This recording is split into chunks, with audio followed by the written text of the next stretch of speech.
Hello everyone, welcome to my Module 9 teaching memo.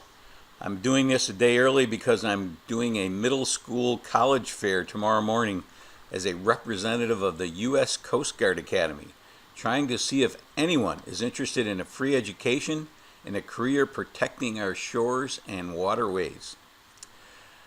Spring definitely hit Dutchess County this weekend. Dr. Laura and I had a couple of great walks. My Red Sox look like they are in a deep sleep or have world champions hangover. Hopefully a visit to friendly Fenway on Tuesday will cure them of whatever is ailing them. I am participating in the Dutchess Ulster Heart Walk Saturday. Ironically, it is the 7th anniversary of my bypass surgery, open heart surgery. It was on Friday the 13th, 7 years ago. So that will be this Saturday. And I am the leading fundraiser at this point. A little housekeeping. I finally finished feedback to everyone. I think I'm doing the last one or two on Sunday. People had to remind people, and they just posted. So if you don't mind going back to the initial selected response test discussion board, you might find some people that need you to take their tests. You can now post your tests to your new group. Those of you that I just gave feedback to, you need to take and repost the test so all of your group members and others to get 6 posts or 10 total posts if you want an A+.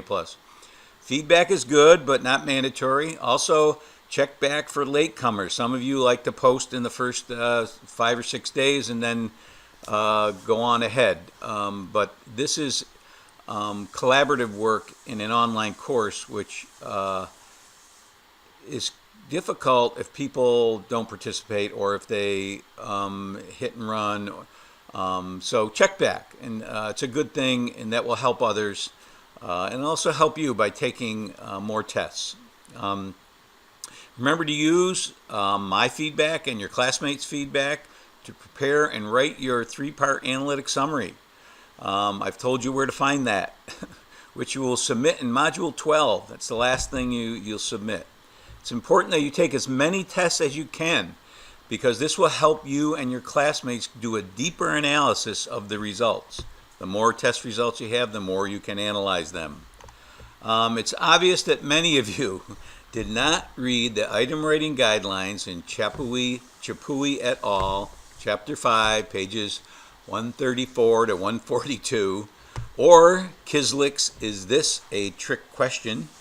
When writing multiple choice questions, your distractors, in other words, your wrong answers, they should give you some information about misconceptions or where the student is going wrong, not just things that could be completely bizarre and not even close to the right answer. You can use multiple choice to see where your students are messing up or where they might have misconceptions. So several of you created great, excellent reasoning questions using teaching scenarios and having the candidate evaluate them.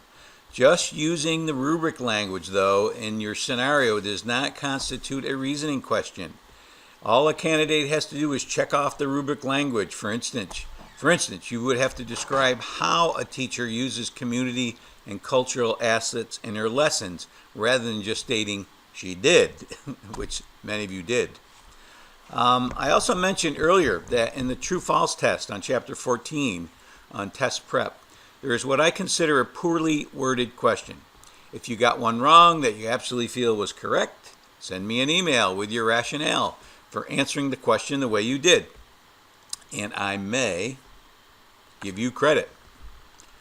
I want to give a shout out to many of you who gave extensive feedback to your classmates and are continuing to do it.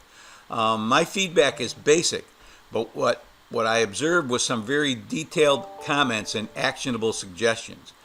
But I don't actually take your tests, so feedback on that part is so important. This is how we can help each other, and in turn practice giving supportive assistance. Just making positive comments, especially when there are errors does not help your classmates. They walk away thinking, oh, I did a good job. And meanwhile, they don't have 2-column matchings. Their fill in the blanks are not at the end, and they're not all the same length, and they're more than one word, et cetera, et cetera. So don't fool your group members, your friends. They could be your friends. Don't fool them into thinking they have a good test when there are mistakes.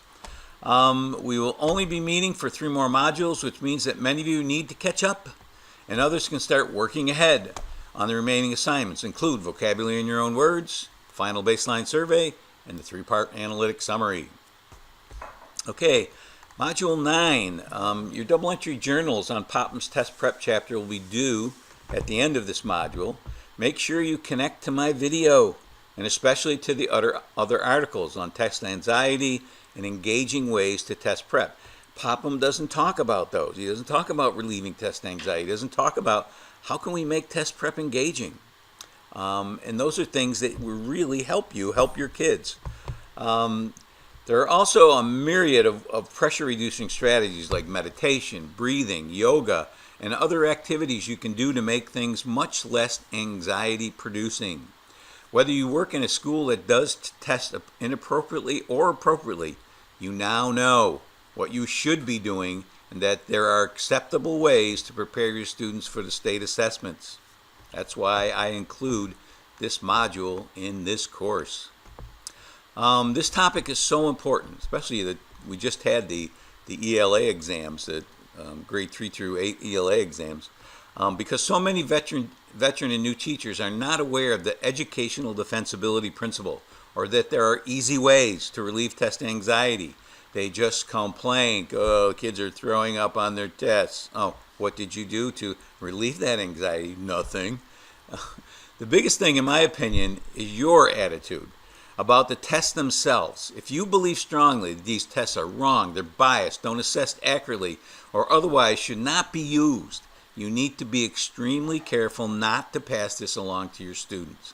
I liken it to elementary teachers who dislike math and pass that dislike on to their students. Unethical, to say the least.